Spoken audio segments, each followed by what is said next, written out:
ಹೌದಾ? ನನ್ನ ಅಪ್ಪ ಮೂರನೇ ಮಗ. ಮೂರನೇ ಮಗ. ಈಗ ಭರವಸೆ ಬರುವುದಕ್ಕೆ ನಾನು ಹೇಳುದಷ್ಟು. ದೊಡ್ಡವ ರಾಜ್ಯ ಬಿಟ್ಟ, ಬೇಡ ಅಂತಲೇ. ಹೌದಪ್ಪ, ಅವರ ಆಸಕ್ತಿ ಬೇರೆ. ಎರಡನೇ ತಾಯಿಯ ಮನೆಗೆ ಜನ ಅಂತ ಮೊದಲೇ ನಿರ್ಣಯ ಆಗಿದೆ. ಅಂದ್ರೆ ನನ್ನ ಅಪ್ಪನ ತಾಯಿ, ನನ್ನ ಪಿತಾಮಹಿ, ಅವರ ತಾಯಿ ಮನೆಗೆ ಹುಟ್ಟಿದ ಮಗು ಎರಡನೇ ಮಗ, ಅಲ್ಲಿಯ ವಂಶಾಭಿವೃದ್ಧಿಗೆ ಅಂತ ಮೊದಲ ನಿರ್ಣಯ ಆಗಿದೆ. ಮೂರನೇವರು ಇವರು. ನೀನು ಯಾಕೆ ಆತಂಕಗೊಳ್ಳೋದು? ಅಲ್ಲ ಅಲ್ಲ, ಮೂರನೆಯವರಾಗಿ ಇವರು ರಾಜ್ಯ ವಹಿಸಿದ್ರು. ಇವರು ರಾಜ್ಯ ವಹಿಸಿದ್ರು. ಈಗ ಯೋಚನೆ ಮಾಡು, ಸವತಿ ಮಕ್ಕಳ ಸ್ನೇಹ ಬಾರದಂತೆ ಹೇಗೆ ಜಾಗೃತರಾಗುತ್ತಾರೆ ಅಂದ್ರೆ, ದೊಡ್ಡ ಮಗ ಒಪ್ಪಿದ್ರು ನಮ್ಮ ವಂಶದಲ್ಲಿ. ಈಗ ಒಂದು ಪರಂಪರೆ ಹೇಗೆ ಅಂತ ಗೊತ್ತಾಗುವುದಕ್ಕೆ ನಾನು ಹೇಳುವುದು. ತಾನು ಯತಿಯಾಗಿ ಉಳಿಯುತ್ತೇನೆ, ತಾಪಸಿಯಾಗಿ ದೈವಧ್ಯಾನ ಪರನಾಗಿ ಹಾಗೆ ಉಳಿಯುತ್ತೇನೆ. ಈ ಪರಂಪರೆ ದೇವಾಪಿ ದೇವಾಪಿ ಅಂತ ಅವರ ಹೆಸರು. ತಾನು ಮದುವೆಯಾಗಿ ಬೆಳೆದು ನಿಂತು ಇಲ್ಲ ಅಂತ ನಮ್ಮ ವಂಶದಲ್ಲಿ ಒಬ್ಬರು ಒಂದನ್ನು ಒಪ್ಪಿದರೆ ಅದಕ್ಕೆ ಪೂರಕವಾಗಿ ಒದಗಿ ಬರುವುದೇ ಚರಿತ್ರೆ, ಬಿಟ್ರೆ ಮಾರಕರಾಗುವುದು ಹಿನ್ನೆಲೆಯೇ ಇಲ್ಲ. ಹಾಗಿದ್ರೆ ಮೊದಲ ಮಗನೇ ಪೀಠದಲ್ಲಿ ಕೂತುಕೊಳ್ಬೇಕು ಅಂತ ನಿಯಮ ಇಲ್ಲ. ಇವ ಬೇರೆ ಇಟ್ಕೊಳ್ಳ. ನಾನು ಎಂತದಕ್ಕೆ ಇದನ್ನು ಹೇಳಿದ್ದೆ? ಮೊದಲ ಮಗ ಪೀಠ ಬಿಟ್ರು ಅವ ತೊಡಕಾಗದಂತೆ ತನ್ನನ್ನು ತಾನು ನಿಯಂತ್ರಿಸಿಕೊಳ್ತಾ. ಈಗ ಸವತಿ ಮಕ್ಕಳ ಸ್ನೇಹ ಬರಬೇಕು ಅಂತಾದ್ರೆ ಏನಾಗಬೇಕಲ್ಲಿ? ಅವಿರೋಧ ಬರಬೇಕು. ಅಂದ್ರೆ ಒಬ್ಬರೇ ಎರಡು ಮದುವೆ ಆಗಬೇಕು ಎಂಬುದೊಂದು ನೆಲೆಯಾದರೆ, ಅಣ್ಣ ತಮ್ಮಂದಿರ ಸ್ಥಾನದಲ್ಲಿ ಭಿನ್ನೋದರ ಸಹೋದರಿಯೇ ಇದ್ದರೆ, ಬೇರೆ ಬೇರೆ ಹೊಟ್ಟೆಯಲ್ಲಿ ಹುಟ್ಟಿದವರು ಒಂದಕ್ಕೆ ಅಪೇಕ್ಷೆ ಹುಟ್ಟಿದ್ರಲ್ವ ಇದಾಗುವುದು, ನನಗೆ ಅಂತ ಬರುವುದು. ಅದು ಬಾರದಂತೆ ವಂಶವನ್ನು ಸಂಭಾಳಿಸಿದ ಒಂದು ಪೂರ್ವ ಹಿನ್ನೆಲೆ ಉಂಟು. ಆ ಕಾರಣದಿಂದ ಕೊಟ್ಟ ಮಾತನ್ನು ಒಪ್ಪಿ ಆ ಮಾತಿಗೆ ಬದ್ಧನಾಗಿ ನಿನ್ನ ಮಕ್ಕಳ ಅಂದ್ರೆ ನಿನ್ನ ಮಗಳ ಅವಳ ಸಂತಾನ ಪರಂಪರೆಯ ಹಿತ ಕಾಯ್ತೇನೆ, ನೀನು ಆತಂಕ ಬೇಡ. ನಾನಲ್ವ ಭರವಸೆ ಹೇಳಿದ್ದು? ನನ್ನ ಮಾತು ಕೇಳುವಾಗ ಈಗೊಂದು ನಂಬುವುದಕ್ಕಾಗದ ಮಾತಾಡುವ ಅಂತ ಕಾಣ್ತದ? ಹಾಗೆ ಕಾಣುವುದಿಲ್ಲ ಅಲ್ಲ. ವಿಷಯದ ಸ್ಪಷ್ಟತೆಗಾಗಿ ಹೇಳಿದ್ದೊಳ್ಳೆದಾಯ್ತು. ಈಗ ಹಿರಿಯ ಮಗನಾದವನಾದ್ರೂ ತನಗೆ ಬೇಡ ಅಂತ ಬಿಟ್ಟು ಮುಂದೆ ಹೋಗಿದ್ದಾನೆ. ಹೌದೌದು. ಅಂದ್ರೆ ಉಳಿದವರ ಹಿತರಕ್ಷಣೆಗೆ ಅದು ಮುಖ್ಯ. ಸಣ್ಣವರ ಹಿತರಕ್ಷಣೆಗಾಗಿ ತಮ್ಮಲ್ಲಿ ಏನು ಬೇಕಾದ್ರೂ ಪರಿವರ್ತನೆ ಮಾಡುವ. ನನಗೊಂದು ಮನಸ್ಸಿಗೆ ಸಮಾಧಾನ ಆಯ್ತು ಹೇಳುದು ನಾನು. ಈಗ ನಾನು ನಂತರದವರಿಗೆ ಅಲ್ವ ಈಗ ಕೇಳುದು. ಹೌದೌದು. ಈಗ ಹಿರಿಯ ಮಗ ನೀನಲ್ವ? ಅಲ್ಲ, ಅವರಿಗೆ ಬಿಡಬೇಕಾಗಿ ಬಂದಿದೆ. ಇಲ್ಲಿ ನಾನು ಕೊಡಬೇಕಾದನ್ನು ಕೊಟ್ಟು ಇಡಬೇಕಾದನ್ನು ಇಟ್ಟು ಬೆಳೆಸ್ತೇನೆ, ನೀ ಚಿಂತೆ ಮಾಡಬೇಡ. ಅಲ್ಲ, ನಾನು ಕೇಳಿದ್ದು ತಪ್ಪಲಿಲ್ಲ ಅಂತ ಹೇಳುದು ನಾನು. ಅಲ್ಲಿ ನೀನು ತಪ್ಪಿ ಕೇಳಲಿಲ್ಲ. ಹೌದೀಗ ಮತ್ತಿನ ಮಕ್ಕಳು ಪೀಠದಲ್ಲಿ ಕೂತುಕೊಂಡದ್ದುಂಟು. ಹಾಗಿದ್ರೆ ಹಿರಿಯವರೇ ಕೂತದ್ದಲ್ಲ, ಮತ್ತಿನವರು ಕೂತುಕೊಂಡದ್ದುಂಟು ನಿಮ್ಮ ಮನೆತನದಲ್ಲಿ. ನಾನು ಕೇಳಿದ್ದು ತಪ್ಪಾಗಲಿಲ್ಲ. ಆದರೆ ಇದನ್ನು ಈಗ ಅಲ್ಲ ಇಷ್ಟಾದ ಮೇಲೆ ಈಗ ಕೊಡ್ಬೋದಲ್ವಾ? ಅಲ್ಲ, ಈಗ ಕರ್ಕೊಂಡು ಹೋಗ್ಲಿಕ್ಕಿದ್ದ ವ್ಯವಸ್ಥೆ ಮಾಡಲಿಯಾ? ಅಲ್ಲ, ಕೊಡ್ಬೋದು. ಅಲ್ಲ, ನಂಬಬಹುದಲ್ವಾ? ಮತ್ತೆ ಪುನಃ ನಿನಗೆ ಎಂಥದಕ್ಕೆ ಈ ಅಪನಂಬಿಕೆಯ ಭೂತ ಆವರಿಸಿಕೊಂಡದ್ದು ಯಾಕೆ? ಅಲ್ಲ, ಅಪನಂಬಿಕೆ ಒಂದು ರಾಜ ಮನೆತನದಲ್ಲಿ ಯೋಚನೆ ಮಾಡು. ಸತ್ಯನಿಷ್ಠೆ ಮತ್ತು ಧರ್ಮಬದ್ಧತೆ ಒಂದು ರಾಜನಾದವನಲ್ಲಿರಬೇಕಾದ ಪ್ರಾಥಮಿಕ ಅರ್ಹತೆ. ಜನಸಂಪ್ರೀತಿಯನ್ನು ಗಳಿಸಿಕೊಳ್ಳಬೇಕು ಅಂತಾದ್ರೆ ಅವ ಅಡಿಗಡಿಗೆ ಅಧರ್ಮಾಚರಣೆ ಮಾಡಿದರೆ ಜನರು ಇಷ್ಟಪಡ್ತಾರೋ? ಇವತ್ತು ಹೇಳಿದ್ದನ್ನು ನಾಳೆ ಬದಲಿಸಿದರೆ ಜನ ಅವರನ್ನು ಆಧರಿಸ್ತಾರೋ?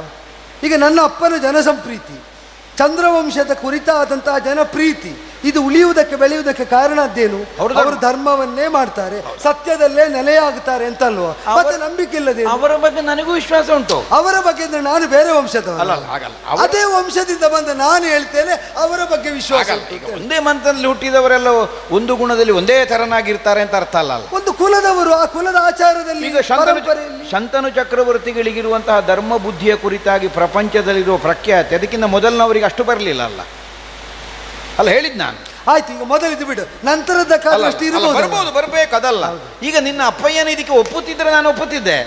ಅಪ್ಪಯ್ಯ ಮೊನ್ನೆ ತಲೆಕೆಳಗಾಗಿ ಹೋದ್ರಲ್ಲ. ಈಗ ಧರ್ಮ ಬುದ್ಧಿಯಲ್ಲೇ ಇರುವ ಅಪ್ಪಯ್ಯ ತಲೆಕೆಳಗಾಗಿ ಹೋಗಿರುವಾಗ ನನಗೆ ಅನುಮಾನವನ್ನು ನಾನು ಕೇಳಿದ್ದಾಗಿದ್ರೆ ಧರ್ಮಕ್ಕೆ ವಿರೋಧ ಆಯ್ತು ನಾನು ಕೇಳಿದ್ದಾಗಿದ್ರೆ ಕಡೆಗೆ ಅಂತ. ಈಗ ನೀನು ಬಂದು ಹೇಳುತ್ತಿ ಇಲ್ಲ ಅದಾಗುತ್ತದೆ ಮಾಡ್ತೇನೆ ಅಲ್ಲ, ಹೇಳಲಿಕ್ಕೆಲ್ಲ ಹೇಳ್ತೀರಿ. ಇದು ನನಗೊಂದು ಪಕ್ಕನೆ ಕಥೆ ನೆನಪಾಯಿತು. ಅಲ್ಲ, ನಾನು ಹೇಳುವುದು ಈಗ ಅಪ್ಪ ಬಿಟ್ಟು ಹೋದದ್ದಿದ್ರೆ ತನ್ನ ಮಗನು ಹೀಗಿರ್ತಾನೆ, ಹೀಗೆ ಮಾಡ್ತಾನೆ, ಅವ ತನ್ನಲ್ಲಿ ಇದ್ದದ್ದೆಲ್ಲವನ್ನು ನಾನು ಬಳಿಕ ಮದುವೆಯಾದ ಸತಿಯ ಸಂತಾನಕ್ಕಾಗಿ ಬಿಟ್ಟು ಕೊಡುವುದಕ್ಕೂ ಸನ್ನದ್ಧ ಅಂತ ಅಪ್ಪನಿಗೆ ಹೇಳಲಿಕ್ಕೆ ಆಗ್ತದ? ಅಪ್ಪ ನೀನು ಆಲೋಚನೆ ಮಾಡು. ಒಂದು ಅಪ್ಪ ಒಳ್ಳೆ ಅಪ್ಪ ಆಗಿದ್ರೆ ನನ್ನ ಆ ಮಗನಿಗೆ ಸಿಕ್ಕಬೇಕಾದನ್ನು ಸೆಳೆದು ಈ ಹೆಂಡತಿಯ ಮಕ್ಕಳಿಗೆ ಕೊಡ್ತೇನೆ ಅಂತ ಒಳ್ಳೆ ಅಪ್ಪ ಹೇಳಿಯಾನು? ಹೇಳ್ಬಾರ್ದು. ಹಾಗಾದ್ರೆ ಒಳ್ಳೆ ಮಗ ಎಂತ ಮಾಡುದು ಈಗ? ಒಳ್ಳೆ ಮಗ ಆದ್ರೆ ಏನು ಹೇಳ್ಬೇಕು? ನನಗಿದ್ದದ್ದನ್ನಾದ್ರೂ ಬಿಟ್ಟು ನನ್ನ ತಮ್ಮಂದಿರೇ ಅಲ್ವೋ, ನಾನು ಹುಟ್ಟಿದ ಉದರದಿಂದಲೇ ಆ ತಾಯಿಯಿಂದಲೇ ಹುಟ್ಟದೇ ಇದ್ರು, ನನ್ನ ಪಿತೃಸ್ಥಾನದಿಂದಲೇ ಉದಿಸಿದ ಮಕ್ಕಳಾದ್ರಿಂದ ಅವರಿಗೆ ಬೇಕಾಗಿ ಏನು ಬೇಕಾದ್ರೂ ಬಿಟ್ಟೇನು, ಏನು ಬೇಕಾದ್ರೂ ಕೊಟ್ಟೇನು ಅಂತ ಹೇಳಲಿಕ್ಕೆ ಅಪ್ಪ ಜನ ಅಲ್ಲ, ಮಗ ಜನ. ಅಪ್ಪ ಮೊನ್ನೆ ತಲೆ ತಗ್ಗಿಸಿದ್ದು ತಾನು ಹೇಳಬೇಕಾದವನಲ್ಲ ಎಂಬುದರಿಂದ ನಾನಿವತ್ತು ಎತ್ತರಿಸಿ ಹೇಳುವುದು ನಾನೇ ಹೇಳಬೇಕಾದವ ಎಂಬುದರಿಂದ. ಆದ್ರೂ ನನಗೆ ಧೈರ್ಯ ಬರುವುದು, ಇದನ್ನು ನಂಬುವುದಲ್ಲ. ಅಲ್ಲ, ಯಾಕೆಂದ್ರೆ ಇದೆಲ್ಲ ಕೆಲಸ ಆಗಲಿಕ್ಕೆ ಬೇಕಾಗಿ ಈಗೆಲ್ಲ ಹೇಳ್ತೀರಿ, ಮತ್ತೆ ಬರುವಾಗ ಗುರುತ ಪರಿಚಯ ಇಲ್ಲದವರಾಗ ಮಾಡ್ತೀರಿ. ನನಗೆ ದುಷ್ಯಂತನ ಕಥೆ ನೆನಪಾಯ್ತು. ಯಾರದು? ನಿಮ್ಮ ವಂಶದಲ್ಲಿ ದುಷ್ಯಂತ ಬೇಟೆಗೆ ಹೋದಂತೆ, ಕಾಡಿನಲ್ಲಿ ಯಾರೂ ಇಲ್ಲದಿರುವಾಗ ಅಲ್ಲಿ ಯಾರನ್ನ ಶಕುಂತಲಮ್ಮನನ್ನು ನೋಡಿದ್ದಂತೆ, ಆಮೇಲೆ ಅವರೊಳಗೆಂಥದ್ದು ಗಾಂಧರ್ವ ವಿಧಿ ವಿವಾಹವಾದದ್ದಂತೆ, ಹುಟ್ಟಿದ ಮಗನಿಗೆ ಪಟ್ಟ ಕೊಡ್ತೇನೆ ಹೇಳಿದ್ದಂತೆ, ಅಲ್ಲಿಗೆ ಹೋಗುವಾಗ ನಿನ್ನ ಗುರುತ ಪರಿಚಯವೇ ಇಲ್ಲ ಹೇಳಿದ್ದಂತೆ. ಹೀಗೆಲ್ಲ ಮಾಡುವವರ ಮನೆತನಕ್ಕೆ ಹುಡುಗಿ ಕೊಡುದು ಹೇಗೆ ನಾನು? ಈಗ ನೀನು ಆ ಕತೆ ನೆನಪಾದ್ರಿಂದ ನಾನು ಕೇಳು.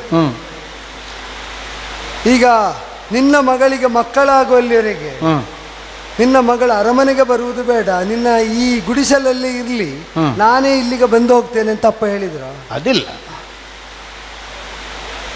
ಆ ಬಳಿಕ ಮಗ ಬೆಳೆದು ಪೀಠಕ್ಕಾಗುವಾಗ ಅಲ್ಲಿಗೆ ಬಂದರೆ ಸಾಕು ಅಂತ ಏನಾದರೂ ಸೂಚನೆ ಕೊಟ್ಟಿದ್ದಾರೆ? ಹಾಗೇನಿಲ್ಲ.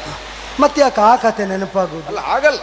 ಈಗ ಪ್ರಕರಣ ತದ್ರೀತಿಯೇ ನಡಿಬೇಕು ಅಂತಿಲ್ಲ, ಅದಕ್ಕೆ ಅದರಂತೆ ಇದಾಗಬೇಕು ಅಂತಿಲ್ಲ. ಮತ್ತೆ ಇದರಲ್ಲಿ ಹೇಳಿದ ಮಾತು ಇಲ್ಲ ಅಂತ ಮಾಡಿದ್ದಾನಲ್ಲ ದುಷ್ಯಂತ ಹೇಳುದು ನಾನು. ಹೇಳಿದ ಮಾತು ಇಲ್ಲ ಅಂತ ಮಾಡ್ಲಿಲ್ಲ ಆ ಪ್ರಕರಣದಲ್ಲಿ. ಮತ್ತೆ ಎಂತದ್ದು? ನೀನು ಯೋಚನೆ ಮಾಡು.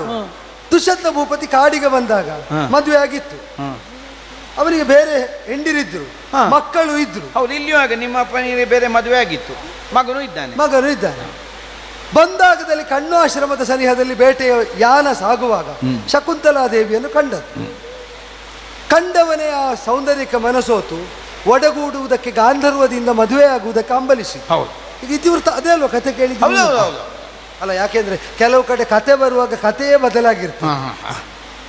ಈಗ ಒಡಗೂಡಬೇಕು ಅಂತ ಹೇಳಿದಾಗ ಆ ಹೆಣ್ಣು ಮಗಳು ಏನು ಹೇಳಿದ್ರು ಗೊತ್ತುಂಟು?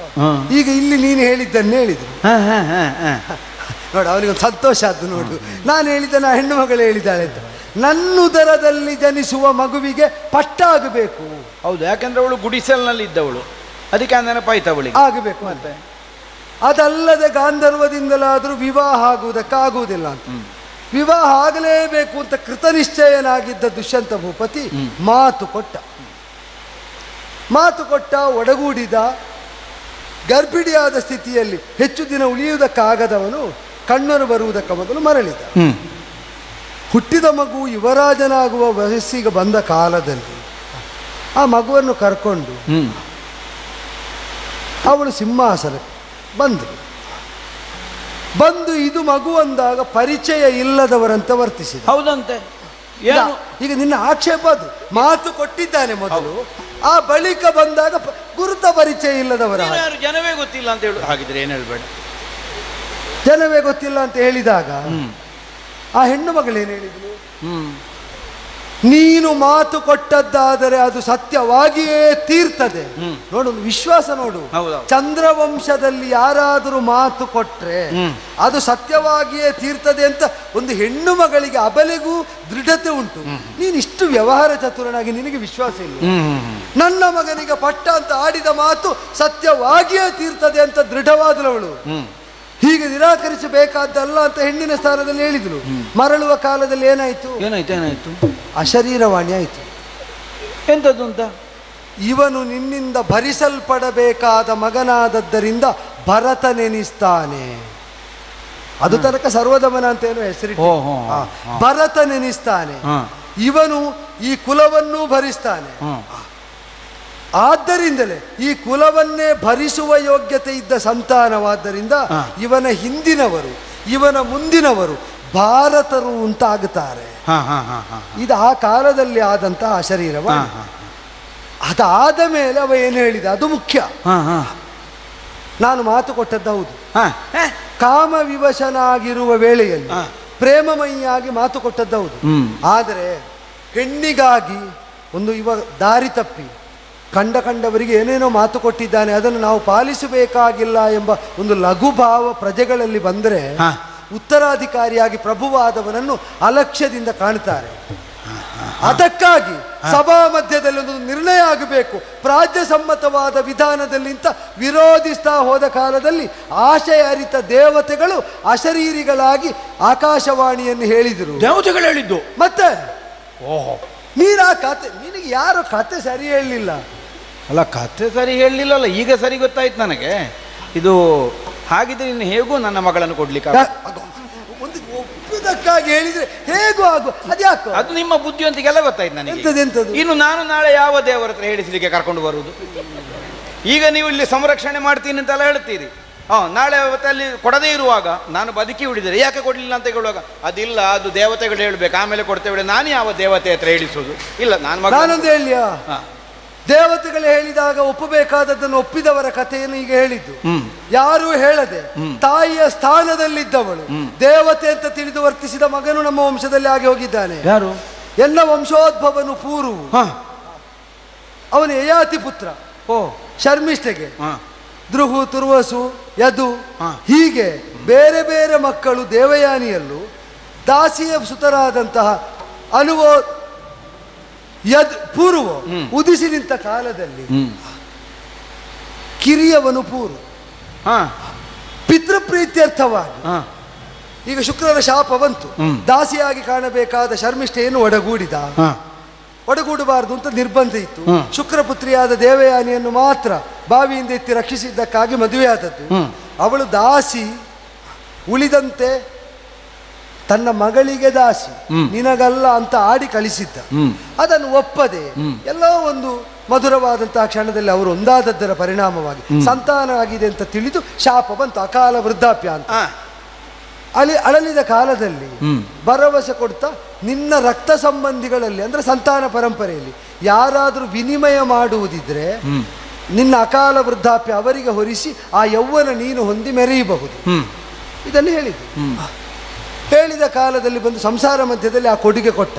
5 ಮಂದಿಯಲ್ಲಿ 4 ಮಂದಿ ತಿರಸ್ಕರಿಸಿದ್ರು. ಯಾರಾದ್ರೂ ತಿರಸ್ಕರಿಸುವ ವಿಷಯ ಅಲ್ವಾ? ಈಗ ತಿರಸ್ಕರಿಸಿದ್ದು ವಿಶೇಷ ಅಂತ ಆಗ್ಲಿಕ್ಕೆ ಉಂಟ.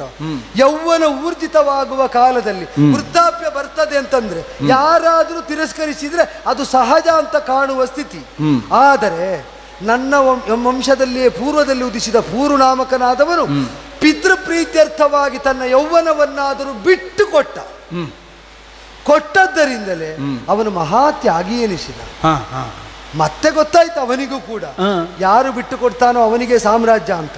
ಅದು ಸಾಮ್ರಾಜ್ಯಕ್ಕಾಗಿ ಬಿಟ್ಟು ಕೊಟ್ಟದ್ದಲ್ಲ, ಬಿಟ್ಟು ಕೊಟ್ಟವರಿಗೆ ಸಾಮ್ರಾಜ್ಯ ಎಂಬುದು ಶುಕ್ರ ನಿರೂಪದಲ್ಲಿತ್ತು. 1000 ವರ್ಷಗಳು ಅದನ್ನು ಅನುಭವಿಸಿದ ಮೇಲೆ ತನಗೆ ಅದರ ಬಗ್ಗೆ ವಿರಕ್ತಿ ಬಂದಾಗ ಯಯಾತಿ ಮಹಾರಾಜನೇ ಆ ವೃದ್ಧಾಪ್ಯವನ್ನು ಮರಳಿ ತಾನು ಸ್ವೀಕರಿಸಿ ಯೌವನವನ್ನು ಪೂರ್ವಿಗೆ ಮರಳಿಸಿ, ಹಾಗೆ ಪೌರವ ವಂಶೀಯರಾದಂತಹ ಈ ಕುರುವಂಶದವರು, ಈ ಭರತ ಕುಲದ ರಸುಗಳು, ಇವರು ಈ ಎಲ್ಲ ಹಿನ್ನೆಲೆಯನ್ನು ಹೊಂದಿದ್ದರಿಂದ ದೇವರ ಅಭಿಮತ ಆಕಾಶವಾಣಿಯಾಗಿ ಕೇಳಿದರೆ ಮಾತ್ರ ಮಾಡಬೇಕಾದ್ದನ್ನು ಮಾಡುವವರಲ್ಲ. ಪಿತೃಪ್ರೀತ್ಯರ್ಥವಾಗಿ ವಚನಬದ್ಧತೆಗಾಗಿ ಏನು ಬೇಕಾದರೂ ಮಾಡುವವರು ಅಂತ ಈ ಪೂರ್ವದಲ್ಲೇ ಪ್ರಕಟ ಆಗಿದೆ. ಇದನ್ನು ಒಪ್ಪಿಯಾದರೂ ಒಂದು ಪರಂಪರೆಗೆ ಹಿನ್ನೆಲೆ ಉಂಟು ಅಂತ ಕೊಡ್ಬೋದಲ್ಲ. ಅದೆಲ್ಲ ದೊಡ್ಡ ಮನೆತನ. ಈಗ ಅದನ್ನು ತ್ಯಾಗವನ್ನು ನಾನು ಇಲ್ಲ ಅಂತ ಹೇಳಲಿಕ್ಕಿಲ್ಲ. ಈಗ ಒಂದು ಸಾಮ್ರಾಜ್ಯ ಕೊಡುವುದು ದೊಡ್ಡ ವಿಷಯ ಅಲ್ಲ, ಸಂಪತ್ತು ಕೊಡುವುದು, ತನ್ನ ಯೌವನವನ್ನೇ ಕೊಟ್ಟಲ್ಲ ಹೇಳಿದ್ ನಾನು ದೊಡ್ಡ ವಿಷಯ ಅಲ್ಲ. ಹೌದೌದು, ದೊಡ್ಡ ವಿಷಯವೇ ಅಲ್ಲ. ಅಪ್ಪನಿಗೆ ಬೇಕಾದ ಯಾವಾಗ ಕೊಡ್ತಾನೆ ಮರಳಿಸ್ತಾನೆ ಅಂತ ಗೊತ್ತಿಲ್ಲ. ಸುದೀರ್ಘಾವಧಿಗೆ ಆ ಕಡು ವೃದ್ಧಾಪ್ಯದ, ಅದು ಅಕಾಲ ವೃದ್ಧಾಪ್ಯದ ವೇದನೆಯನ್ನು, ಸಂಕಟವನ್ನು ಅನುಭವಿಸಬೇಡುವ. ಈಗ ಅಪ್ಪನಿಗಾಗಿ ಅಷ್ಟೆಲ್ಲ ಮಾಡಿದ ಮಕ್ಕಳು ನಿಮ್ಮ ಮನೆತನದಲ್ಲೆಲ್ಲೋ ಹುಟ್ಟಿದ್ದು. ಹೌದು ಅಲ್ವಾ? ಹೌದು ಅಲ್ವಾ? ಹೌದು. ಮತ್ತೆ ಅಲ್ಲ ಹೇಳಿದ್ ನಾನು ಆ ಮನೆತನದ ಪ್ರತಿನಿಧಿಯಾಗಿ ನಾನು ಮಾಡ್ತೇನಪ್ಪ, ಕಳಿಸಿಕೊಡು ಅಂತ ಕೇಳಿದ್ದಲ್ವೋ. ನನ್ನ ಮನೆತನದಲ್ಲ ಹುಟ್ಟಿದ್ದು ಅಲ್ಲ, ಹಾಗಲ್ಲ. ಈಗ ಪೂರ್ವ ಒಬ್ಬ ಅದನ್ನು ಸ್ವೀಕಾರ ಮಾಡಿದ. ಹೌದು ಅಲ್ವಾ? ಹೌದು. ಅದಕ್ಕೆ ಅವನ ಅಣ್ಣಂದಿರು 4 ಜನ ಆಗುದಿಲ್ಲ ಹೇಳಿಲ್ವಾ? ಹೌದು. ಈಗ ಆಗುದಿಲ್ಲ ಹೇಳಿದವರ ಸಂಖ್ಯೆ ಹೆಚ್ಚು, ಆಗುತ್ತದೆ ಹೇಳಿದವರ ಸಂಖ್ಯೆ ಹೆಚ್ಚು.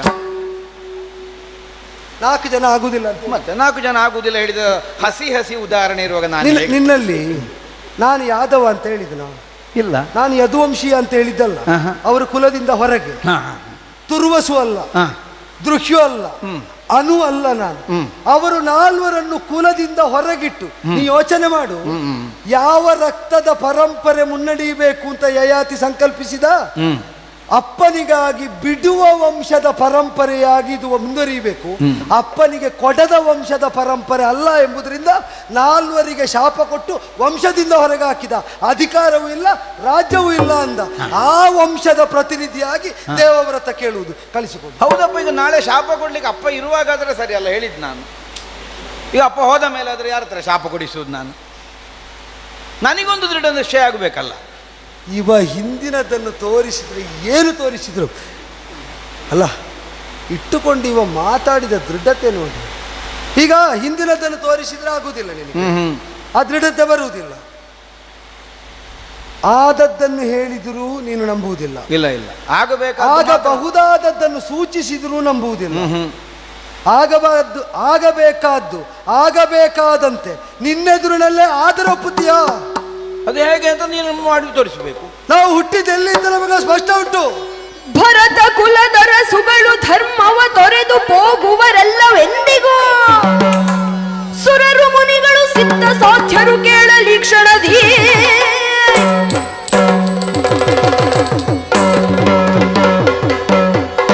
ವರೆವೆ ನಿನ್ನಯ ಶಪಥ ಸರಿ ಕೇಳಿಕೋ. ನಿನ್ನಯ ಶಪಥ ಲಾಲಿಸು, ಪರಮ ಸಿಂಹಾಸನವೇರುತ ಧರೆಯ ಪಾಲಿಪನಲ್ಲ, ಸಿಂಹಾಸನವೇರುತ ಧರೆಯ ಪಾಲಿಪನಲ್ಲ, ತಪ್ಪಲು ಶಂತ ಸುತನಲ್ಲ.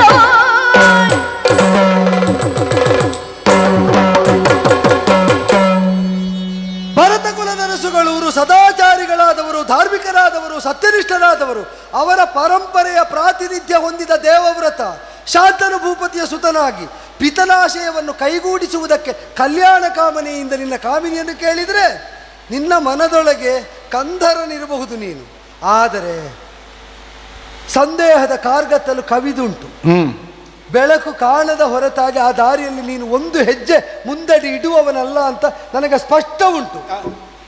ಒಳ್ಳೆಯದೇ, ನೀನು ಆಡಿದ್ದು ಎಷ್ಟು ಕರ್ಕಶ ನುಡಿಗಳೇ ಆಗಲಿ, ಅದರಲ್ಲಿರುವ ದೃಢತೆ ಕನ್ಯಾಪಿತೃವಿನಲ್ಲಿ ನಾನು ಒಪ್ಪುವಂಥದ್ದೇ ಇಲ್ಲ. ನಾನು ಆಗಲೇ ಹೇಳಿದೆ, ಅಪ್ಪನಿಂದ ಹುಟ್ಟನ್ನು ಪಡೆದು ಬೆಳವಣಿಗೆಯನ್ನು ಸಾಧಿಸಬೇಕಾದವರು ಮಕ್ಕಳು ಬಿಟ್ಟರೆ ಅಪ್ಪನ ಬದುಕನ್ನು ಮೊಟಕುಗೊಳಿಸುವವರು, ತಡೆಯಾಗುವವರು ಮಕ್ಕಳಾಗುವುದಕ್ಕೆ ಸಾಧ್ಯ ಇಲ್ಲ. ಪೀಠ ಏರಬೇಕಾದ್ರೆ ಮೊದಲು ಏನಾಗಬೇಕು? ಮಗ ಆಗಬೇಕು. ಅಪ್ಪನ ಆಶಯವನ್ನು ಭಗ್ನಗೊಳಿಸಿದವನು ಮಗನೇ ಆಗುವುದಿಲ್ಲ, ಮತ್ತೆ ಹೇಗೆ ಪೀಠವನಿಗೆ? ಸುರಧರಾರಗ ಸಿದ್ಧ ಸಾಧ್ಯರು ಮುನಿಮನೀಷಿಗಳಾದವರು ಕೇಳುವಂತೆ ಅವರೆಲ್ಲರನ್ನೂ ಪ್ರಮಾಣಭೂತರನ್ನಾಗಿಸಿ ಸಾಕ್ಷಿಯಾಗಿರಿಸಿಕೊಂಡು ಮಾಡುವ ಪ್ರತಿಜ್ಞೆಯನ್ನು ಕೇಳು. ದೇವವ್ರತನಾದವನು ಶಾಂತನು ಭೂಪತಿಗಳಿಗೆ ನಿನ್ನ ಮಗಳಾದ ಸತ್ಯವತೀ ದೇವಿಯನ್ನು ಸತಿಯಾಗಿ ಹೊಂದಿಸುವ ಕಾಮನೆಯನ್ನು ಹೊಂದಿ ಅದರಿಂದಲೇ ಪಿತೃಪ್ರೀತಿ ಸಾಧ್ಯವಾಗುತ್ತದೆ ಎಂಬ ದೃಢ ನಿರ್ಣಯದಿಂದ ಆಡುತ್ತೇನೆ. ಯೋಸ್ಯಾಂ ಜನಿಷ್ಯಸೇ ಪುತ್ರ, ನಿನ್ನ ಮಗಳಿಂದ ಹುಟ್ಟುವ ಮಗ ಸದೋ ರಾಜ ಭವಿಷ್ಯತಿ. ನಾನು ಏರುವುದಿಲ್ಲ ಪೀಠವನ್ನು, ನಿನ್ನ ಮಗಳ ಮಗನೇ ಏರುತ್ತಾನೆ. ಇದು ಪ್ರತಿಜ್ಞೆ. ಇದಾದ್ರೆ ಮಾತು ಅಲ್ಲ, ಇಷ್ಟೊಳಗೆ ಮಾತನಾಡಿದ ಮಾತಲ್ಲ. ನಿನಗೆ ಬೇಕಾದ ಮಾತು ಅಂತ ಅರ್ಥ ಆಯ್ತು. ಇದೊಂದು ದೃಢವಾದ, ಇಷ್ಟು ಮಾತಾಡಿದ್ದು ಈ ಮಾತು ಬರಲಿಕ್ಕೆ ಇದೊಂದು ದೃಢವಾದ ನಿರ್ಧಾರ ಹೌದು. ಇನ್ನು ಅನುಮಾನವಿಲ್ಲ. ನನ್ನ ಮಗಳ ಹಾಗಾದ್ರೆ ರಥ ಏರಿಸಿಕೊಂಡು ನೀನು ಮಗಳು ಜೊತೆಗೆ ಬರ್ತೀರಾ? ಅಲ್ಲ, ಹಾಗಲ್ಲ. ಇದೀಗ ನನ್ನ ಮಗಳ ಮಗನಿಗೆ ಪಟ್ಟ ಸಿಗಬೇಕು ಅನ್ನುವುದಕ್ಕೆ ಕೊಟ್ಟದ್ದ ಅಲ್ಲ, ಅಪ್ಪನ ಇಷ್ಟ ಕೈಗೂಡಬೇಕು ಅನ್ನುವುದಕ್ಕೆ ಕೊಟ್ಟದ್ದ ಅಂತ ಆಲೋಚನೆ ಮಾಡುದು ನಾನು. ಅಪ್ಪನ ಇಷ್ಟ ಅದರಿಂದಲೇ ಸಾಧ್ಯ ಆಗ್ತದೆ ಎಂಬುದರಿಂದ ಪಟ್ಟವನ್ನು ಬಿಟ್ಟದ್ದು. ಅಪ್ಪನ ಇಷ್ಟ ಸಾಧ್ಯ ಆಗ್ತದೆ. ಈಗ ನೀನು ಹಿತ ಸಾಧನೆ ಮಾಡಿದ್ಯಾರದ್ದು? ನನ್ನ ಮಗ ಅರಸುವಿನದ್ದು, ನನ್ನದ್ದು ಅಲ್ವಲ್ಲ. ಅಲ್ಲ ಅಲ್ಲ, ನೀನು ಮಾಡಿದ್ದು ನಿನ್ನ ಮಗಳ ಹಿತ ಸಾಧನೆ. ನಾ ಮಾಡಬೇಕಾದ ಯಾರದ್ದು? ಅಪ್ಪನದ್ದು. ನನ್ನ ಅಪ್ಪನ ಹಿತ ಸಾಧನೆ. ಹೌದು. ನನ್ನ ಅಪ್ಪನ ಹಿತ ಸಾಧನೆ ಮಾಡಬೇಕಾದ್ರೆ ಕನ್ಯೆಯನ್ನು ನೀನು ಒಡಂಬಡಿಸಿ ಒಪ್ಪಿಸಿ ಕೊಡಬೇಕು. ಕೊಡುವುದಕ್ಕೆ ನಾನು ಪೀಠ ಬಿಡಬೇಕು ಅಂತ ಬಿಟ್ಟೆ. ಹೌದಲ್ಲ, ಅದೌದು. ಈಗ ಪೀಠ ಬಿಡುವುದು ಹೌದು. ಈಗ ನಾಳೆ ನಿನ್ನ ಮಕ್ಕಳು ಎದ್ದು ಅಲ್ಲ ಹೇಳಿದ್ದು ನಾನು. ಅವರಿಗೆ ಸಂಬಂಧ ಇಲ್ಲ ಅಲ್ಲ, ಅವರಿಗೆ ಸಂಬಂಧ ದೂರ ಆಗ್ತಲ್ಲ. ಅಜ್ಜನ ಇಷ್ಟ ಅಲ್ವಾ ಅದು, ಅಪ್ಪನ ಇಷ್ಟ ಅಲ್ಲ. ಇದೀಗ ಅಪ್ಪ ಅಜ್ಜನಿಗೆ ಮದುವೆ ಮಾಡಿಸಲಿಕ್ಕೆ ಬೇಕಾಗಿ ಒತ್ತಾಯದಲ್ಲಿ ಬಿಟ್ಟದ್ದು ಅನ್ನುವುದು ನಾಳೆ ನಿನ್ನ ಮಕ್ಕಳಿಗೆ ಗೊತ್ತಾಗದೇ ಇರ್ತದೆ. ಗೊತ್ತಾದ ಮೇಲೆ ಅದು ನಮಗೆ ಬರಬೇಕು. ಮಕ್ಕಳಲ್ವೇನೋ ಗೊತ್ತಾದ್ರೆ ಏನೀಗ? ಅಲ್ಲ, ನಮಗೆ ಬರಬೇಕು ಅಂತ ಅವರ ಹಠ ಹಿಡಿಯುವುದಿಲ್ವಾ? ನನ್ನ ಮಕ್ಕಳು ಅದು. ಅಲ್ಲ, ನಿನ್ನ ಮಕ್ಕಳಾದ್ರೆ ಏನಾಯ್ತು? ಈಗ ಅವರು ನಾಳೆ ಹಠ ಹಿಡಿದರೆ ಈಗ ನಿನ್ನ ಮಕ್ಕಳು ನಿನ್ನನ್ನು ಬಿಟ್ಟು ಹೋದ್ರು, ಈಗ ಚಕ್ರವರ್ತಿ ಕೇಳಿದ್ರು ಎಂಬುದರಿಂದ ನಿನ್ನ ಮಕ್ಕಳು ನಿನ್ನನ್ನು ಬಿಟ್ಟು ಹೋದ್ರು. ಇಲ್ಲ, ಮತ್ತೆ ನನ್ನ ಮಕ್ಕಳು ನನ್ನನ್ನು ಬಿಟ್ಟು ಹೋಗ್ತಾರೋ? ಅಲ್ಲ, ಹಾಗಲ್ಲ. ಬಿಟ್ಟು ಹೋಗ್ತಾರೋ ಅಂದ್ರೆ ಈಗ ನಿಮ್ಮ ಮನೆ ನನ್ನ ನೆಲೆಯನ್ನು ನಿಲುವನ್ನು ಒಪ್ಪುವ ಮಕ್ಕಳೇ ಅಲ್ವೋ? ನಿನಗೇನು ಶಂಕೆ? ಅಲ್ಲ, ಎಲ್ಲಿ ಅಲ್ಲ, ಒಪ್ಪಿದ್ರೆ ಆಯ್ತಲ್ಲ, ಒಪ್ಪದಿದ್ರೆ ಇದೀಗ ಮದುವೆ ಆಗಲಿಲ್ಲ, ಮಕ್ಕಳು ಹುಟ್ಟಲಿಲ್ಲ, ಹುಟ್ಟಿದ ಮಕ್ಕಳು ಪ್ರಾಯಪ್ರಬುದ್ಧರಾಗಿ ಅಪ್ಪರ ಪ್ರತಿಜ್ಞೆ ತಿಳಿದಾಗ ಹೇಗೆ ಪ್ರತಿಕ್ರಿಯಿಸ್ತಾರೆ ಅಂತ ಇನ್ನೂ ಗೊತ್ತಿಲ್ಲ, ಊಹೆಯಲ್ಲೇ. ಆದ್ರೂ ನೀನು ಅಷ್ಟು ಮುಂದೆ ಕಾಲವನ್ನು ಲಂಘಿಸಿ ಹೋಗಿ ಈಗ ನೀ ಚಿಂತಿಸುವುದೇನು? ಅಲ್ಲ, ಯಾಕಂದ್ರೆ ನಾನೊಂದು ಬಲಾತ್ಕಾರದಲ್ಲಿ ಸೆಳೆದು ತೆಗೆದು ನನ್ನ ಮಗಳ ಮಕ್ಕಳಿಗೆ ಕೊಟ್ಟದ್ದು ಅನ್ನುವ ಹಾಗೆ ಎಲ್ಲಿಯಾದ್ರೂ ಅವ್ರು ತಿಳ್ಕೊಂಡು ನಾಳೆ ಎಲ್ಲಿಯಾದ್ರೂ ಹೆಚ್ಚು ಕಡಿಮೆ ಆಗಿ ಅವರೇ ಪರಸ್ಪರ ಕತ್ತಿಡ್ಕೊಂಡು ಹೋರಾಟ ಮಾಡುವಾಗ ಆಯಿತು ಅಂತ ಆದರೆ ನಾನು ಇಷ್ಟೆಲ್ಲ ಮಾಡಿದ್ದು ನಿರರ್ಥಕ ಆಗಿ ಹೋಗ್ತದಲ್ಲ, ಅಷ್ಟೇ ಮಾತ್ರ. ನಾನು ಮನೆತನ ಹಾಳಾಗಲಿಕ್ಕಲ್ಲ ನಾನು ಇಲ್ಲಿ ಯೋಚನೆ. ನಿಮ್ಮ ಮನೆತನದಲ್ಲಿ ಅಂತ ಜಗಳವೇ ಬರಬಾರ್ದು ನಾಳೆ. ಇಂದಿನಾರಭ್ಯ ಮರಣ ಪರ್ಯಂತರ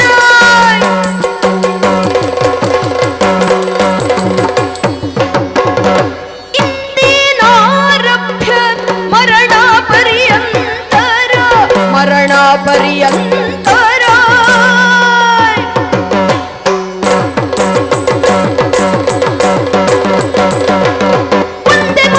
ಬ್ರಹ್ಮಚರ್ಯವು ಇಂದು ಮುಖಿಯರ ಕೊಂದೆನು.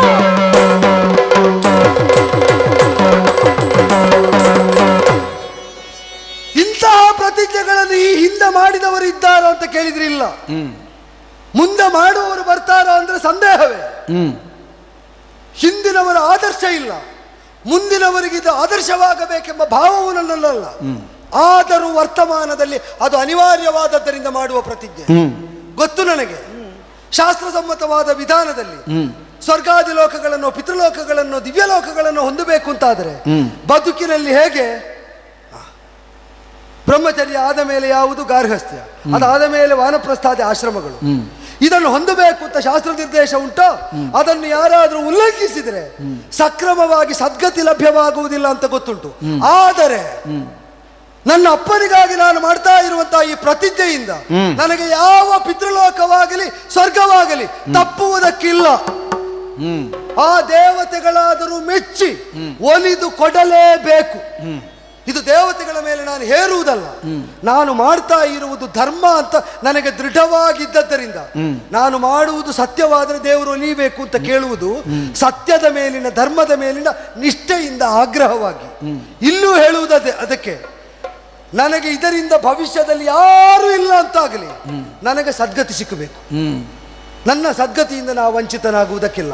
ಈ ನಿರ್ಣಯ ಮಾಡಿ ಹೇಳುವುದು. ನಿನ್ನಲ್ಲಿರೋ ಸಂದೇಹ ಏನು ಅಂದರೆ, ನಿನ್ನ ಸಂತಾನ ಪರಂಪರೆ ನೀನು ಹೇಳಿದ್ದನ್ನು ಒಪ್ಪದೇ ಇದ್ದರೆ ಒಂದು ಪರಂಪರೆಗೆ ಸಿಗಬೇಕಾದದ್ದನ್ನು ಮಗಳಿಗಾಗಿ, ಮಗಳ ಪರಂಪರೆಗಾಗಿ ನಾನು ಕಸಿದಂತಾಗುತ್ತದೆ. ನಿನ್ನ ಅನ್ವಯದನ್ನು ನಾನು ಬರಸೆಳೆದಂತಾಗ ಮತ್ತೆ ಸುಮ್ಮನೆ ಆ ಹೊಳೆ ಬದಿಯಿಂದ ಒಂದು ಹುಡುಗಿ ಮನೆತನದಲ್ಲಿ ಜಗಳ ಆಯ್ತಂತೆ ಅಂತ ನಾಳೆ ಒಂದು ದಾಸರಾಜ ಯಾವುದನ್ನು ಪರಂಪರೆ ಅಂತ ಒಪ್ಪುವುದು? ನಾವು ಹೇಳಿದ್ದನ್ನು ಒಪ್ಪಿ ನಮ್ಮನ್ನು ಅನುಸರಿಸುವವರನ್ನು ಪರಂಪರೆ ಅಂತ ಒಪ್ಪುವುದು. ಯಯಾತಿಯ ಪ್ರಕರಣ ಹೇಳಿದೆ, ಆ ಪ್ರಕರಣದಲ್ಲೇ ನಿರ್ಣಯ ಘೋಷಿಸಿದ್ದಾನೆ. ಹಿರಿಯವನಾದ ಯದು ಇರುವಾಗ ಕಿರಿಯವನಾದ ಪೂರ್ವಿಗೆ ರಾಜ್ಯ ಕೊಡುವುದು ಹೇಗೆ ಅಂತ ಪುರದ ಪ್ರಮುಖರು, ಬ್ರಾಹ್ಮಣರು, ಧಾರ್ಮಿಕರು ಬಂದು ರಾಜಾಂಗಣದಲ್ಲಿ ನಿಂತು ಯಯಾತಿಯನ್ನು ಕೇಳಿದ್ರಂತೆ. ನಮ್ಮ ವಂಶದಲ್ಲಿ ಹಿಂದೆ ಹೇಗೆ ಶಾಸ್ತ್ರ ವಿರೋಧವಾಗುಂಟು, ಸಂಪ್ರದಾಯ ವಿರೋಧವಾಗುಂಟು, ಕಿರಿಯನಿಗೆ ಪಟ್ಟ ಹೇಗೆ ಅಂತ ಉತ್ತರ ಕೊಟ್ಟ ಶಾಸ್ತ್ರನಿಷ್ಠವಾಗಿ.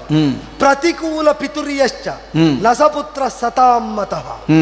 ಅಪ್ಪನಿಗೆ ಪ್ರತಿಕೂಲನಾದವನು ಮಗನೇ ಅಲ್ಲ, ಇದು ಸಜ್ಜನರ ಮಾತು ಅಂತ ಹೇಳಿದ್ದು ಮಾತ್ರ ಅಲ್ಲ, ಪ್ರಭುತ್ವವನ್ನು ಹೊಂದಿ ಹೇಳಿದಾಗ ಒಪ್ಪಲಿಕ್ಕೆ ಆಗದವರು ಮೌನವಾಗಿ ಆದರೂ ಇರ್ತಾರೆ. ಆದರೆ ಬಾಯಿದೆರೆಯಾಗಿ ಶ್ಲಾಘಿಸಿದ್ರಂತೆ.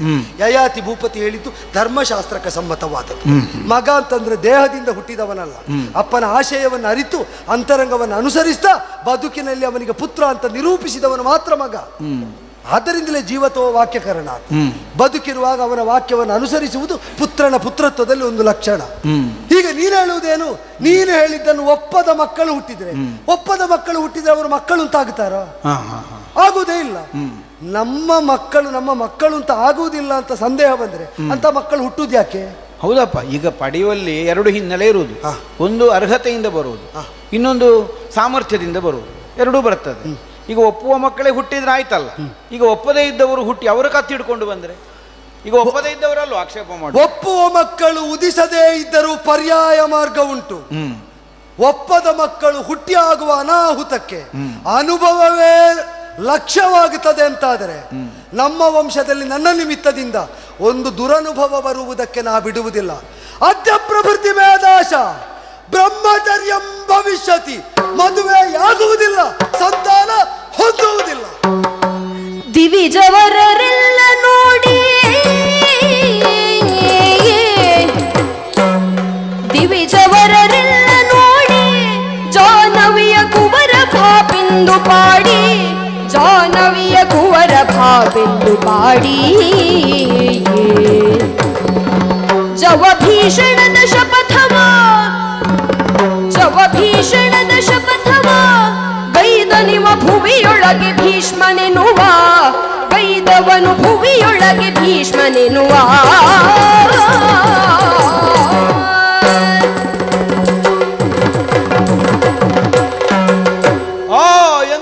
ಎಂತದಿದು ತಲೆ ಮೇಲೆ ಬೀಳ್ತಾ ಉಂಟು. ಈಗ ಸಾಕು ಸಾಕು ಸಾಕು ಸಾಕು ಸಾಕು. ಇನ್ನೀಗ ಹೇಳಲಿಕ್ಕಿಲ್ವಲ್ಲ.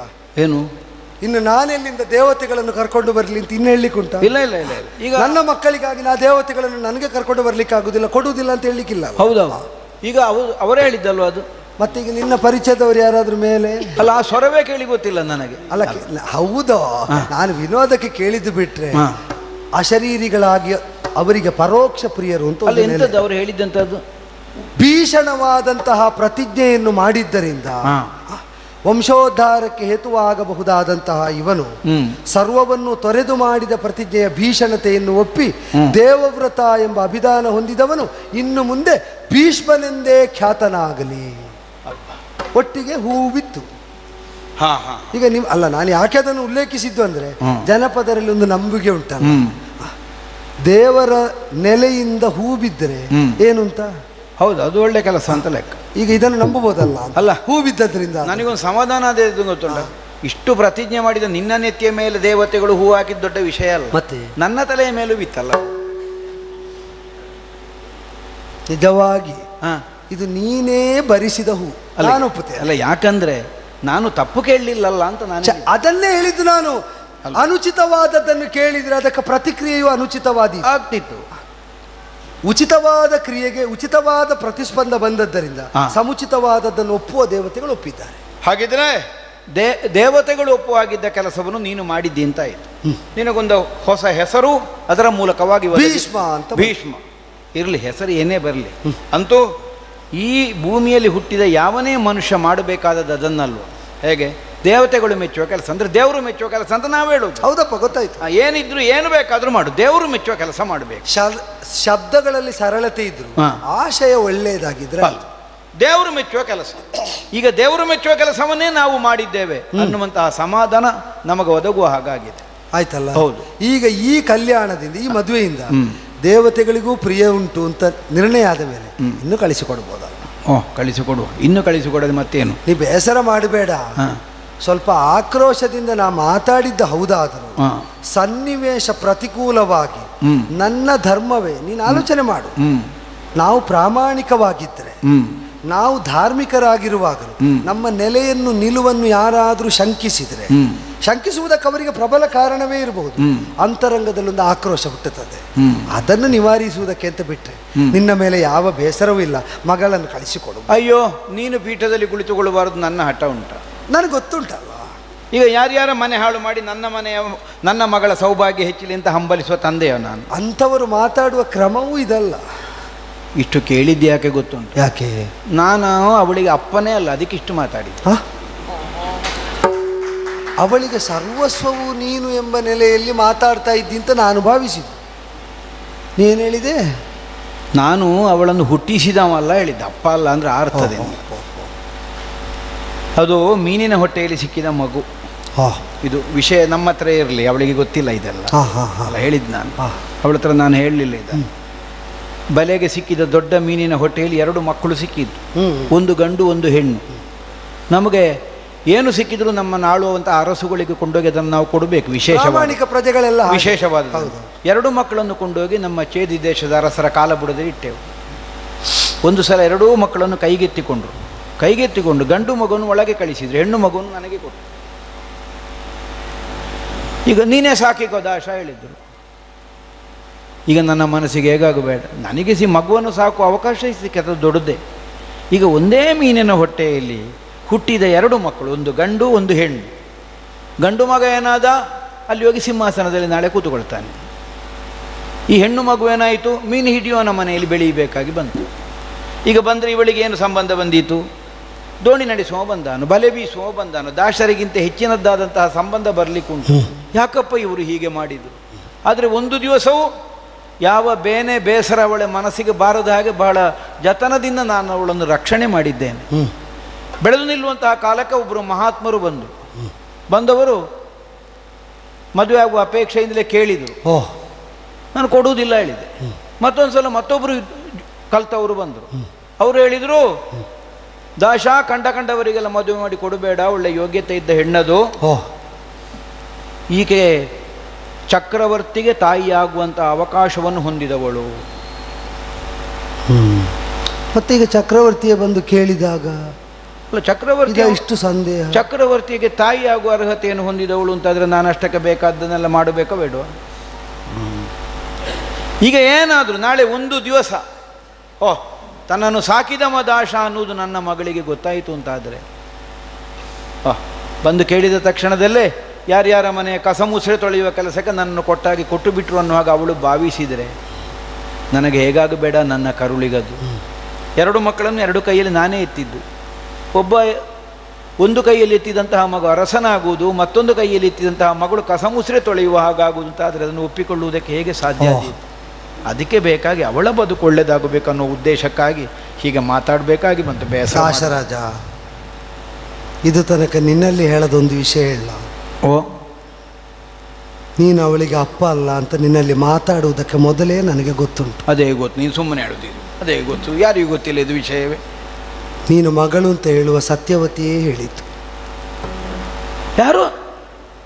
ನೀನು ಪಾಲಿಸಿದ ನಿನ್ನ ಮಗಳೇ ಹೇಳಿತು. ಅವಳಿಗೀಗ ಅವಳನ್ನು ಹೆತ್ತ ಮೀನಾಗಿ ಹೊತ್ತು ಹೆತ್ತಂತಹ ಅಪ್ಸರೆ ಹೆತ್ತ ಮೇಲೆ ಸತ್ತು ಬಿದ್ದು ಮೋಕ್ಷ ಪಡೆದಳಂತೆ, ಅಪ್ಸರೆಯಾದಳಂತೆ. ಅವಳು ಬಂದು ನೀ ಸಂಧಿಸದ ಕಾಲದಲ್ಲಿ ಮಗಳಿಗೆ ಹೇಳಿ ಹೋಗಿದ್ದಾಳೆ, ನೀನು ಹುಟ್ಟಿದ್ದು ಹೇಗೆ, ನೀ ಯಾರ ಮಗಳು ಅಂತ. ಏ ದೇವ್ರೆ, ನನ್ನ ಹತ್ರ ಒಂದು ದಿವಸ ಈ ವಿಷಯ ಹೇಳಲಿಲ್ಲ. ಮಾತ್ರ ಅಲ್ಲ, ಇಂತಹದ್ದೊಂದು ಅನುಮಾನ ಅವಳ ಅಂತರಂಗದಲ್ಲಿ ಉಂಟು ಅಂತ ನನಗಿಷ್ಟರೇ ಗೊತ್ತಾಗಲೇ ಇಲ್ಲ. ದಾಶರಾಜ, ನನಗೆ ಪ್ರತಿಜ್ಞೆ ಮಾಡುವುದಕ್ಕೆ ಮೂಲ ಸ್ಫೂರ್ತಿ, ಪ್ರತಿಜ್ಞೆ ಮಾಡಿದರೆ ಭಂಗ ಬರುವುದಿಲ್ಲ, ಮದುವೆ ಆಗದಿದ್ದರೆ ಚಿಂತಿಲ್ಲ, ಸಂತಾನ ಪಡೆಯದಿದ್ದರೆ ಚಿಂತಿಲ್ಲ ಅಂತ ನಾನು ಯೋಚಿಸುವುದಕ್ಕೆ ಮೂಲ ಸ್ಫೂರ್ತಿಯೇ ನೀವು ಅಪ್ಪ ಮಗಳು. ಯಾಕೆ ಗೊತ್ತುಂಟೋ? ಕೇಳಿದೆ ಅವಳಲ್ಲಿ ಒಂದು ಮಾತು, ನಿನ್ನನ್ನು ಹೆರಲಿಲ್ಲ, ನೀ ಹುಟ್ಟಿದ್ದು ರಾಜಕುಲದಲ್ಲಿ ಅಂತ ನಿನಗೆ ಗೊತ್ತುಂಟು, ಅಮ್ಮ ಹೇಳಿ. ಪಾಲಿಸುವುದಕ್ಕಿದ್ದವ ಅಂತ ಗೊತ್ತುಂಟು. ಇಂದಲ್ಲ ನಾಳೆ ಪತಿಗೃಹ ಸೇರಬೇಕಾದ ಹೆಣ್ಣು, ಪತಿಗೃಹ ಅರಸುಮನೆತನ ಆಗುತ್ತದೆ ಅಂತ ಆದಾಗ ಹೋಗಬಹುದಿತ್ತಲ್ಲ ಅಮ್ಮ ಅಂತ ಕೇಳಿದರೆ, ಎಲ್ಲೇ ಹುಟ್ಲಿ ಏನೇ ಆಗಲಿ ನಾನು ಪಾಲಿಸಿದವನ ಅಪ್ಪನಲ್ವೋ, ಮೀರುವುದಕ್ಕುಂಟೋ ಅಂತ ಕೇಳಿದ್ರು. ನೀನು ಹೇಳ್ತಿ ಯಾರಿಗೇ ಹುಟ್ಲಿ ಬೆಳೆಸಿದ್ದು ನಾನಾದದ್ದರಿಂದ ಅವಳ ಭವಿಷ್ಯ ಬರಡಾಗುವುದಕ್ಕುಂಟೋ ಅಂತ ನೀನು ಕೇಳ್ತಿ. ಈಗ ಹೇಳು ದಾಶರಾಜ, ಅಪ್ಪ ಆಗಬೇಕು ಅಂತ ಅಪ್ಪ ಆಗುವುದಕ್ಕೆ ಮಕ್ಕಳನ್ನು ಹೆರಬೇಕು ಅಂತಿಲ್ಲ ಅಂತ ನೀನು ತೋರಿಸಿಕೊಟ್ಟೆ. ಅಪ್ಪನನ್ನು ಒಪ್ಪುವುದಕ್ಕೂ ನಾನು ಅವರ ಉದರದಿಂದಲೇ ಹೊರಬರಬೇಕಾಗಿಲ್ಲ ಅಂತ ನಿನ್ನ ಮಗಳು ತೋರಿಸಿಕೊಟ್ರು. ಇದನ್ನು ಕಂಡ ಮೇಲೂ ನಾನೇ ಮದುವೆ ಆಗಬೇಕು, ನನಗೇ ಮಕ್ಕಳು ಬೇಕು ಅಂತ ನಾನು ಯಾಕೆ ಹಠ ಮಾಡಬೇಕು? ನನ್ನ ಅಪ್ಪನ ಹಿತ ಕಾಯುವುದಕ್ಕಾಗಿ ಸಂಸಾರವನ್ನು ವಿವಾಹವನ್ನು ಬಿಡಬಹುದು ಅಂತ ನಿರ್ಣಯಿಸುವುದಕ್ಕೆ ನಿಮ್ಮ ಅಪ್ಪ ಮಕ್ಕಳ ಶೀಲವೇ ಕಾರಣ. ಏ ಪುಣ್ಯಾತ್ಮ, ಈಗ ನೀನು ಹೇಳಬೇಕು. ಈಗ ಈ ಮಗಳಿಗಾಗಿ ನಾನು ಇಷ್ಟು ಮಾತಾಡದೇ ಇದ್ದರೆ ನಾನೆಂಥ ಪಾಪಿ ಆಗುತ್ತಿದ್ದೆ. ಹೌದಾ? ಅಲ್ಲ, ಯೋಗ್ಯವೇ. ನೀನು ಮಾತಾಡುವಾಗಲೂ ನೀನು ಮಾಡಿದ ತ್ಯಾಗ ದೊಡ್ಡದು. ಒಂದು ಅಪಾಯ ಬದಿಯಲ್ಲೇ ಇರಲಿಲ್ವ? ಚಕ್ರವರ್ತಿಗೆ ಕೇಳಿದಾಗ ಕೊಡುವುದಿಲ್ಲ ಅಂದಾಗ ಮರುಕ್ಷಣದಲ್ಲಿ ದಂಡನೆ ಆಜ್ಞೆ ಹೊರಟ್ರೆ ನೀ ಕತ್ತು ಕೊಡಬೇಕಾಗಿತ್ತು. ಹೌದು, ಕೊಡಬಹುದು ಕೂಡ. ರಾಜರಾದವರಿಗೆ ಅಪಹರಿಸಿಕೊಂಡು ಹೋಗಿ ಮದುವೆಯಾಗುವುದು ಧರ್ಮಶಾಸ್ತ್ರಕ್ಕೆ ಸರಿ. ಹೌದು, ಬೇಡ. ಮಗನಾದಂತಹ ಕಡು ಸಮರ್ಥ ಅಂತ ಮೊದಲೇ ಅಪ್ಪ ಹೆದರಿಕೆ ಹುಟ್ಟಿಸಿದ.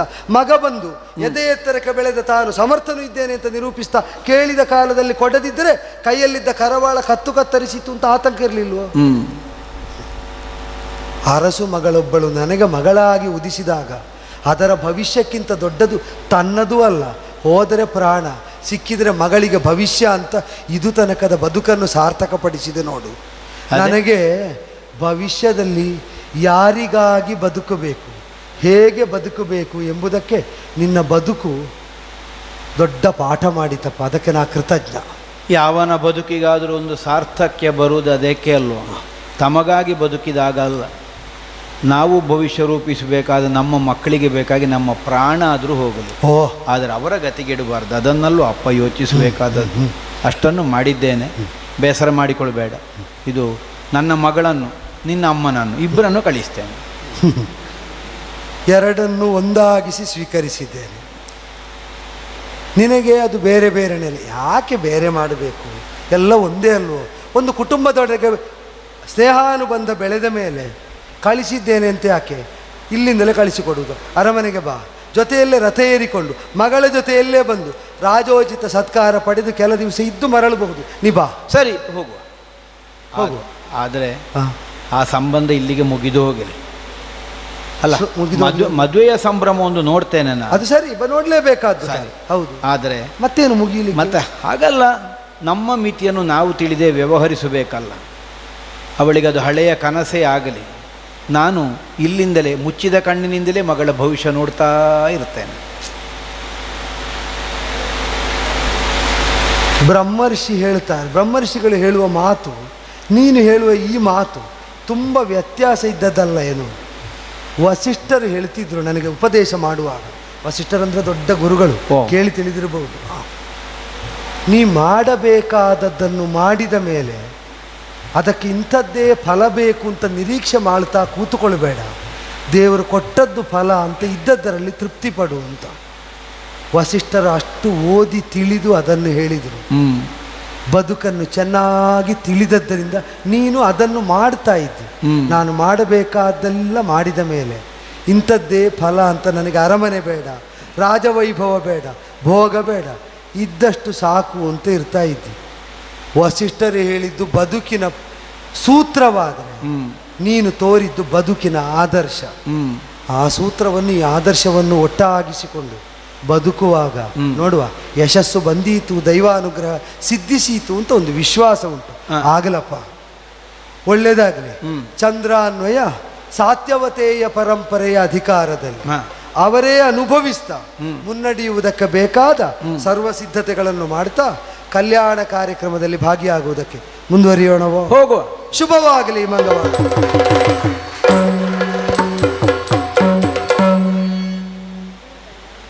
ಈ ಕಾರ್ಯಕ್ರಮವನ್ನು ಮಾಡುವ ಮುಖ್ಯ ಉದ್ದೇಶ ಅಂದರೆ, ನಾನು ಯಕ್ಷಗಾನ ರಂಗಕ್ಕೆ ಬಂದು ಯಕ್ಷಗಾನವನ್ನು ಕಲಿಯುವುದಕ್ಕೆ ಪ್ರಾರಂಭ ಮಾಡಿ ಒಂದು 5-6 ವರ್ಷಗಳಾಯಿತು.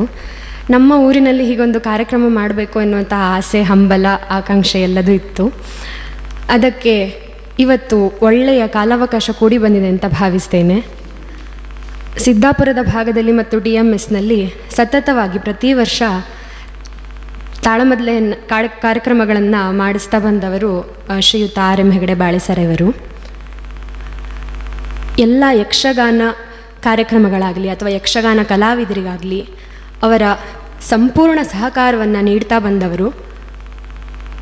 ಹಾಗೆ ನನ್ನ ಈ ಒಂದು ಆಸೆಯನ್ನು, ಈ ಕಾರ್ಯಕ್ರಮವನ್ನು ಮಾಡುವ ಆಸೆಯನ್ನು ಅವರಲ್ಲಿ ಕೇಳಿಕೊಂಡಾಗ ಅವರು ತುಂಬ ಹೃದಯದಿಂದ ಅದಕ್ಕೆ ಒಪ್ಪಿಕೊಂಡು ಅದಕ್ಕೆ ಬೇಕಾದಂತಹ ಸರ್ವ ವ್ಯವಸ್ಥೆಗಳನ್ನೆಲ್ಲ ಮಾಡಿ ಅದರ ಒಟ್ಟಿಗೆ ಅವರ ಸಂಪೂರ್ಣ ಸಹಕಾರವನ್ನು ಕೊಟ್ಟಿದ್ದಾರೆ.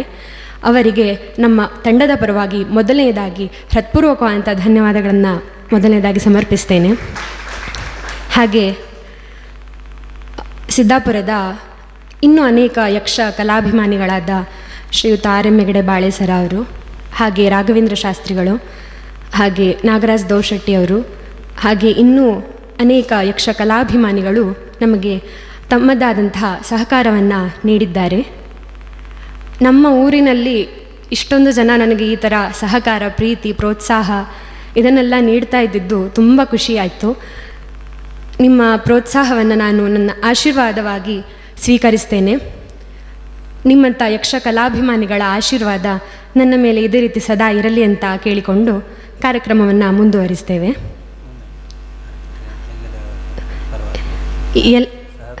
ಸಹಕರಿಸಿದ ಎಲ್ಲರ ಪರವಾಗಿ ಆರ್.ಎಂ. ಹೆಗಡೆ ಬಾಳೆಸರ ಇವರಿಗೆ ನಾದಾವಧಾನ ಪ್ರತಿಷ್ಠಾನದ ಸಂಸ್ಥಾಪಕರಾದಂಥ ಶ್ರೀ ಎನ್.ಜಿ. ಹೆಗಡೆಯವರು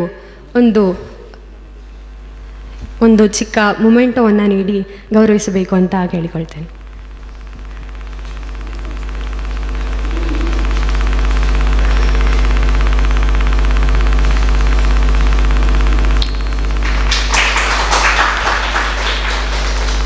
ಹಾಗೆ ಆರ್.ಎಂ. ಹೆಗಡೆ ಬಾಳೆಸರ ಮತ್ತು ರವಿ ಹೆಗಡೆ ಹೂವಿನ ಮನೆಯವರು ಸಣ್ಣ ಮೊಮೆಂಟು ದಯವಿಟ್ಟು.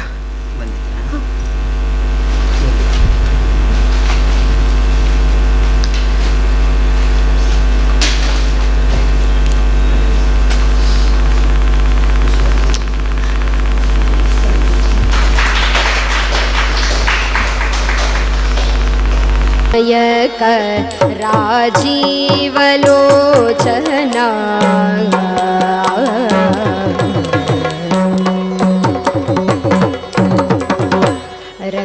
ರಂಗನಾಯಕ ರಾಜೀವಲೋಚನಾ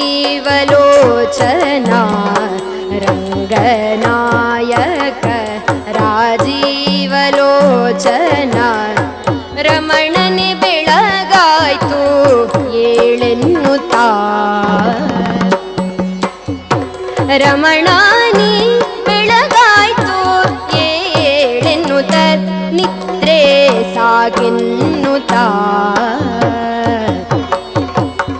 ಅಂಗನೆ ಲಕುಮಿತ ಪತಿಯನೆ ಬಿಸಿದಳು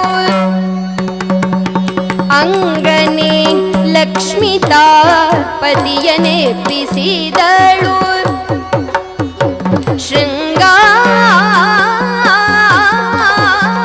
ಶೃಂಗಾರದ ನಿದ್ರೆ ಸಾಕೆನುತ ರಂಗ ಏಳೆನುತ ಪಕ್ಷಿರಾಜನು ಬಂದು ಬಾಗಿಲ ಬಳಿ ನಿಂದು ಅಕ್ಷಿಯ ತೆರೆದು ನೀ ಈಕ್ಷಿಸೆಂದು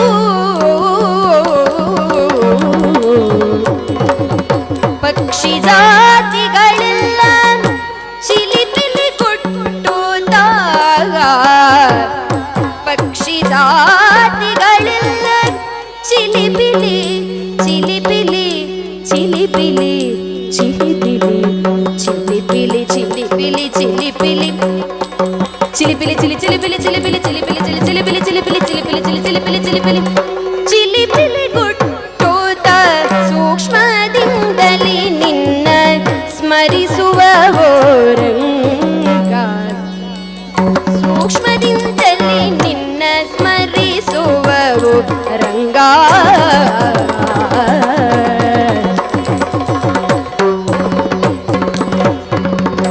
ರಂಗನಾಯಕ ರಾಜೀವಲೋಚನ ರಮಣನೆ ಬೆಳಗಾಯಿ ಏಳೆನ್ನುತ್ತ ನಿದ್ರೆ ಸಾಗೆನ್ನುತ್ತ ರಂಗ ಏಳೆನ್ನುತ್ತ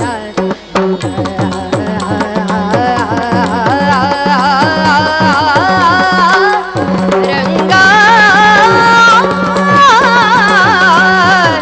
ರಂಗ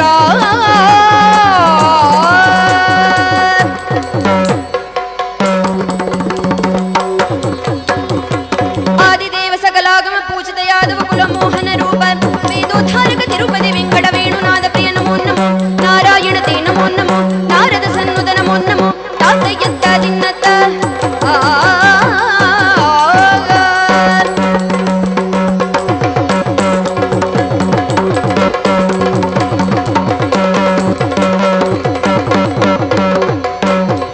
ಮಂಗಲಂ ಭಗವಾನ್ ವಿಷ್ಣು ಮಂಗಲಂ ಮಧುಸೂದನ ಮಂಗಲಂ ದೇವಕೀ ಪುತ್ರೋ ಮಂಗಲಂ ಗರುಡಧ್ವಜಃ ಕೃಷ್ಣಾಯ ವಾಸುದೇವಾಯ ದೇವಕೀ ನಂದನಾಯ ಚ ನಂದಗೋಪಕುಮಾರಾಯ ಶ್ರೀ ಗೋವಿಂದಾಯ ನಮೋ ನಮಃ.